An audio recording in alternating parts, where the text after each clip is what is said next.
আজ আমরা শ্রীমদ্ভাগবতের একটা অসাধারণ গল্পে ডুব দেব। এক রাজার ঘরে ফেরার গল্প।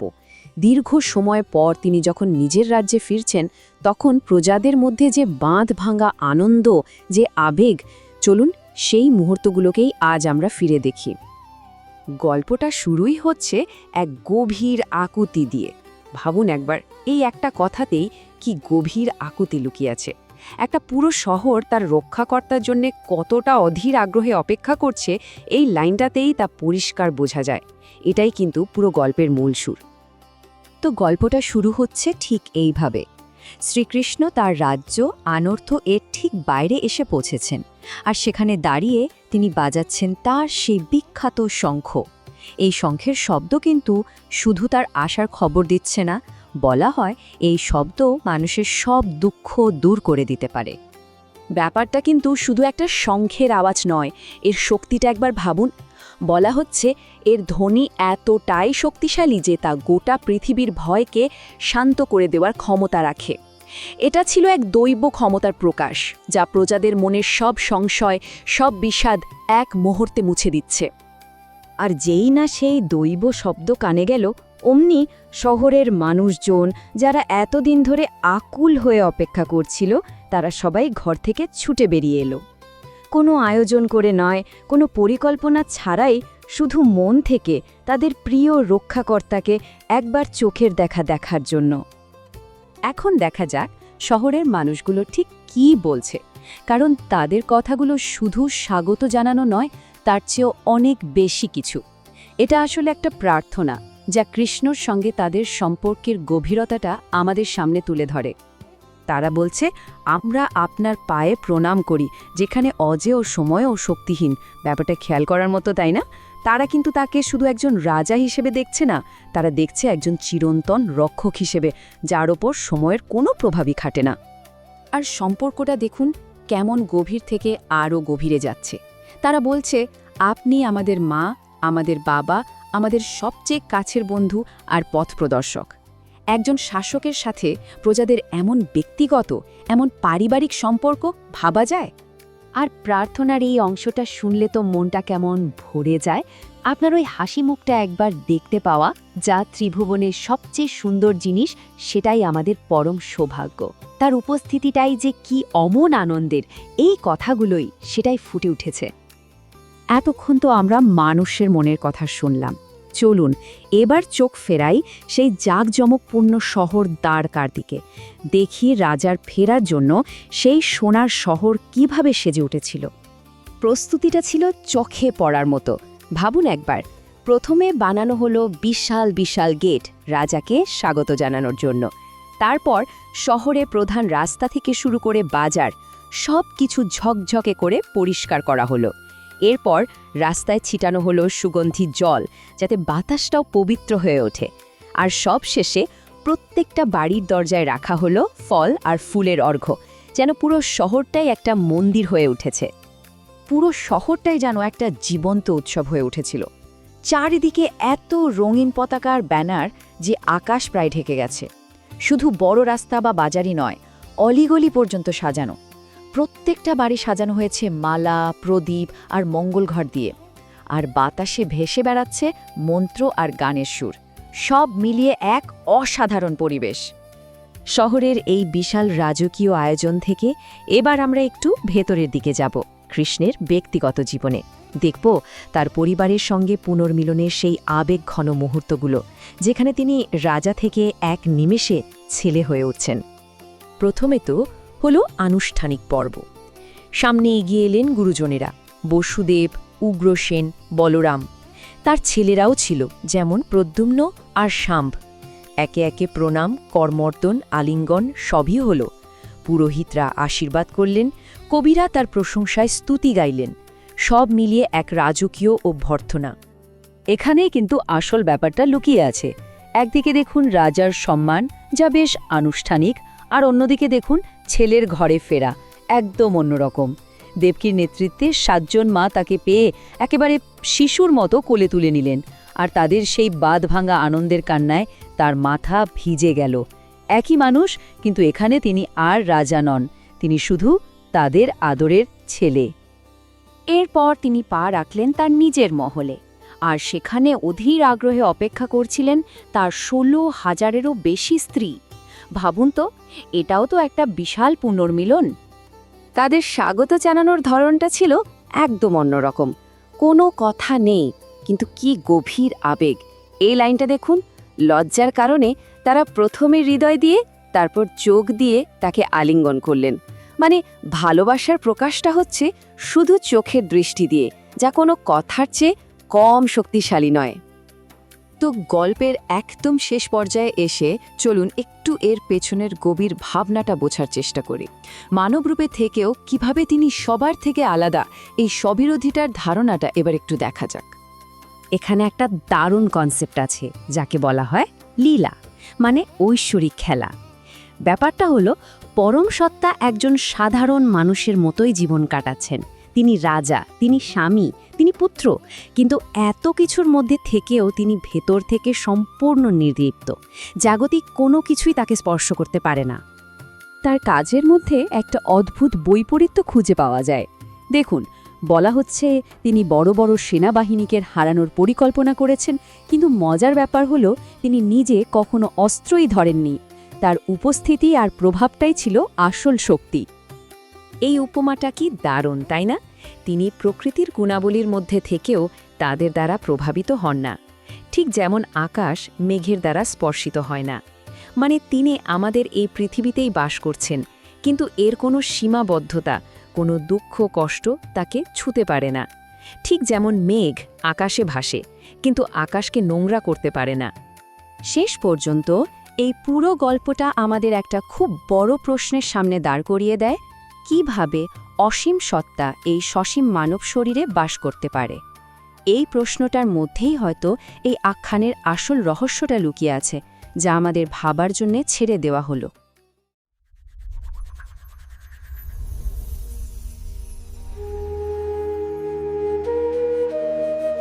একজন রাজা যখন অনেক দিন পর নিজের রাজধানীতে ফিরে আসেন, সেই দৃশ্যটা একবার ভাবুন তো।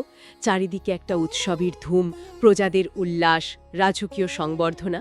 কিন্তু যদি সেই রাজা হন স্বয়ং ভগবান, তখন সেই ঘরে ফেরাটা কেমন হয়? আজ আমরা শ্রীমদ্ ভাগবতের পাতা থেকে ঠিক এমনই এক মুহূর্তের গভীরে ডুবে যাব। আমাদের হাতে আছে শ্রীমদ্ ভাগবতের প্রথম স্কন্ধের ১১ অধ্যায়, যেখানে শ্রীকৃষ্ণের দ্বারকায় ফিরে আসার এক জীবন্ত ছবি আঁকা হয়েছে। আজকের আলোচনাটা আমার কাছে খুব মজার লাগছে, কারণ আমরা দেখব কিভাবে একজন ভগবান একই সাথে সবচেয়ে মানবিক এবং সবচেয়ে ঐশ্বরিক হতে পারেন। তার ঘরে ফেরার এই গল্পে এই দুটো রূপই অদ্ভুতভাবে ফুটে উঠেছে। ঠিক এখানেই তো এই অধ্যায়ের আসল সৌন্দর্য। এটা শুধু একটা উৎসবের বর্ণনা নয়, এটা আসলে জাগতিক লীলা আর আধ্যাত্মিক সত্যের এক অসাধারণ মেলবন্ধন। একদিকে তিনি স্নেহময় পুত্র, প্রেমময় স্বামী, প্রজাদের প্রিয় রাজা, আবার অন্যদিকে তিনি এই সব কিছুর ঊর্ধ্বে থাকা এক নির্লিপ্ত সত্তা। আজকের আলোচনায় আমরা এই দুটো দিককেই পাশাপাশি রেখে বোঝার চেষ্টা করব। দারুণ! তাহলে চলুন শুরু করা যাক সেই মুহূর্তটা দিয়ে, যখন দ্বারকার মানুষ প্রথম কৃষ্ণের আগমনের সংকেত পেল। কৃষ্ণের প্রবেশটা কিন্তু বেশ নাটকীয়, তাই না? তিনি সরাসরি রাজধানীতে ঢোকেননি। একদমই না। তিনি প্রথমে নিজের রাজ্য আনার্তের উপকণ্ঠে এসে থামলেন, আর তারপর তিনি বাজালেন তার বিখ্যাত শঙ্খ পাঞ্চজন্য। এই শঙ্খের ধ্বনি নিছক কোনো ঘোষণা ছিল না, এর একটা গভীর তাৎপর্য ছিল। আর সেই বর্ণনাটা আমার তো অবিশ্বাস্য লেগেছে। বলা হয়েছে কৃষ্ণের ঠোঁটের লাল আভায় সাদা শঙ্খটাকে নাকি এমন লাগছিল যেন একটা লাল পদ্মের ওপর বসে কোনো রাজহাঁস গান গাইছে। ভাবা যায় একটা শঙ্খের শব্দকে এমন কাব্যিক উপমায় বাঁধা হচ্ছে। এই বর্ণনাটা শুনলেই বোঝা যায় এটা কোনো সাধারণ রাজার আগমন নয়। আপনি খুব গুরুত্বপূর্ণ একটা দিক তুলে ধরেছেন। এই উপমাটা আসলে ঘটনাটা দিব্য চরিত্রকে প্রতিষ্ঠা করে দেয়, আর শব্দের প্রভাবটাও ছিল সেরকমই দিব্য। শ্লোকে পরিষ্কার বলা আছে, সেই ধ্বনি প্রজাদের মনের গভীর বিষাদকে শান্ত করছিল। বিষাদকে শান্ত করছিল। হ্যাঁ, এবং জগতের ভয়কেও দূর করছিল। মানে এটা ছিল একটা অ্যাসিওরেন্স, একটা আশ্বাস। এতদিন ধরে কৃষ্ণের অনুপস্থিতিতে প্রজাদের মনে যে শূন্যতা, যে ভয় তৈরি হয়েছিল, এক ফুৎকারে তিনি সেটা দূর করে দিলেন। আর প্রজাদের প্রতিক্রিয়া, সেই শব্দ শুনে তারা ঘরবাড়ি ছেড়ে কাজ ফেলে ছুটে আসছে। তাদের ছুটে আসাটা শুধু রাজাকে দেখার জন্য নয়, এর মধ্যে একটা গভীর আকুলতা মিশে আছে। তারা যেভাবে কৃষ্ণের স্তুতি করছে সেটা শুনলে মনে হয় না এটা প্রজা আর রাজার সম্পর্ক। একেবারেই নয়। তারা তো সরাসরি বলছে, হে প্রভু, আমরা কেবল তোমার চরণকমলই পূজা করি না, তুমি আমাদের মা, পিতা, বন্ধু, গুরু এবং পরম আরাধ্য দেবতা। এই কথাগুলোর মধ্যে একটা গভীর ইন্টিমেসি বা অন্তরঙ্গতা আছে। তারা শুধু প্রজাই নন, তারা ভক্ত। আর তাদের বিচ্ছেবের যন্ত্রণা বোঝানোর জন্য তারা যে তুলনাটা ব্যবহার করেছে সেটাও অসাধারণ। হ্যাঁ, ওই অংশটা আমারও গায়ে কাটা দিয়েছে। তারা বলছে, কৃষ্ণ যখন দূরে ছিলেন তখন এক একটা মুহূর্ত 1 কোটি বছরের মতো দীর্ঘ মনে হচ্ছিল। চোখ থেকে যেমন সূর্যকে ছাড়া দেখা অর্থহীন, ঠিক তেমনি কৃষ্ণকে ছাড়া তাদের জীবনটাই অর্থহীন। এই আকুলতাই তো ভক্তির রসের মূল ভিত্তি। আর কৃষ্ণও কিন্তু সেই ভালোবাসার প্রতিদান দিচ্ছেন। তিনি একা এগিয়ে যাচ্ছেন না। বলা হয়েছে তিনি প্রজাদের দিকে কৃপাপূর্ণ দৃষ্টি নিক্ষেপ করতে করতে, তাদের অভিবাদন গ্রহণ করতে করতে নগরীতে প্রবেশ করছিলেন। তার ওই এক ঝলক দৃষ্টি যেন তাদের সমস্ত বিরহ যন্ত্রণা মুছে দিচ্ছিল। এখানেই সেই মানবিক আর ঐশ্বরিক রূপের প্রথম ঝলক আমরা দেখতে পাই। তিনি রাজা, কিন্তু তার চেয়েও বড় কথা, তিনি ভক্তবৎসল।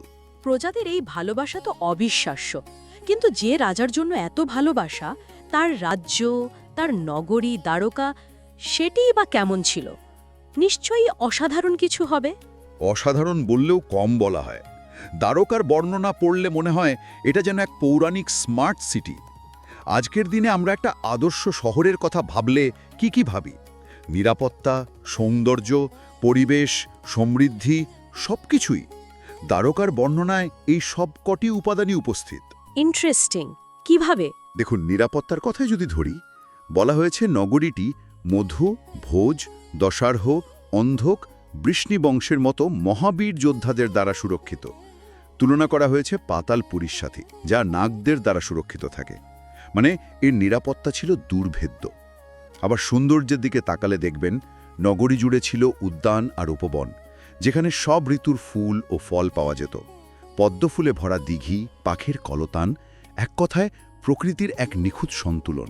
আর উৎসবের প্রস্তুতি, রাস্তাঘাট পরিষ্কার করে সুগন্ধি জল ছিটানো হয়েছে, জায়গায় জায়গায় ফল, ফুল, ধানের শীষ ছড়ানো, আর প্রত্যেকটা বাড়ির দরজার সজ্জা। এটা তো একটা বিস্তারিত ব্যাপার। হ্যাঁ, কারণ ওই সজ্জার প্রত্যেকটা জিনিসের একটা সিম্বলিক অর্থ আছে।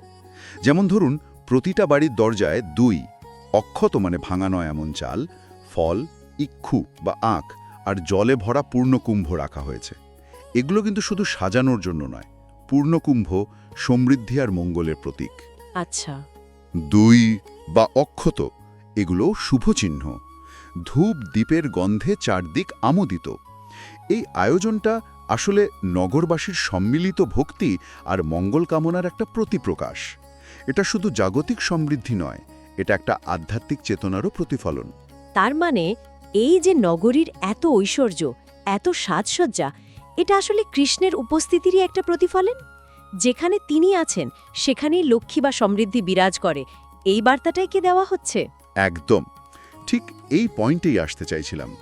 দ্বারকার এই সমৃদ্ধি নিছক বস্তুগত নয়, এটা কৃষ্ণের দিব্য উপস্থিতির ফল।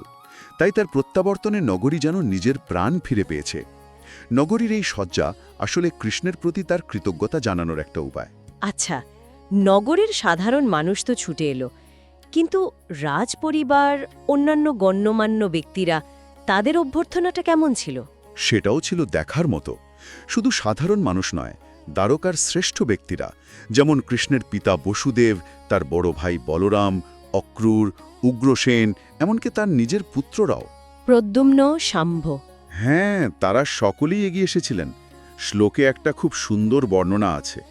তারা নাকি এতটাই উৎফুল্ল আর উত্তেজিত ছিলেন যে খাওয়া, শোয়া, বসা সব কিছু ভুলে ছুটে এসেছিলেন। যেন অনেক দিন পর বাড়ির ছেলে ঘরে ফিরছে আর বাড়ির সবাই সব কাজ ফেলে ছুটে দরজায় চলে এসছে আর কি। এই তালিকাটা কিন্তু বেশ লম্বা। শুধু আত্মীয় স্বজন নয়, আরও অনেকে ছিলেন, তাই না? হ্যাঁ, আর এখানেই একজন আদর্শ শাসকের পরিচয় পাওয়া যায়। এই অভ্যর্থনার তালিকায় নর্তক, গায়ক, স্তুতি পাঠক থেকে শুরু করে বারাঙ্গনারাও ছিলেন। বারাঙ্গনাদের উল্লেখ আছে? হ্যাঁ, আর এই বারাঙ্গনা বা গণিকাদের উল্লেখটা খুব তাৎপর্যপূর্ণ। এর মাধ্যমে বোঝানো হচ্ছে যে কৃষ্ণের আগমনের আনন্দ সমাজের কোনো নির্দিষ্ট স্তরে বা তথাকথিত ভালো মানুষদের মধ্যে সীমাবদ্ধ ছিল না।